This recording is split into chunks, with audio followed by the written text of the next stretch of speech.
Kahit hinigpitan na ng mga otoridad ang seguridad sa bansa, ay talamak pa rin po ang carnapping. Kaya naman tinanong namin ang aming Twitter followers at Facebook fans kung anong pag-iingat ang kanilang ginagawa para hindi mabiktima.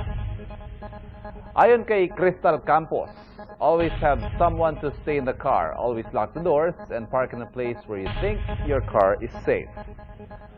Sabi naman ni Kiko the Great, dapat tinted ang windows para di kita ang loob ng kotse.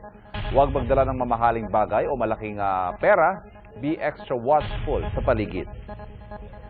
Ang paraan naman ni Wandering Thoughts, i-bar lock ang sasakyan, mag-park sa matao at maliwanag na lugar, at siguraduhing nakalock ang mga pinto pag bumibiyahe. Sagot ni Mayang Oira, alamin ang mga hotspot pagdating sa pangkakarnap ng kotse para maiwasang madaanan ng mga ito. Alamin din ang paraan ng mga carnapper para maiwasan sila. Maging alerto sa lahat ng mga pwedeng mangyari.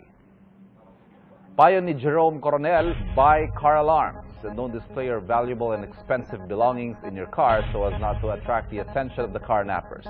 Be responsible if you really love your car. At tugon ni Temyong Agustin, equip your car with alarms, park on designated and safe areas, and have contact with the police so that you can report immediately in case of carnapping incidents.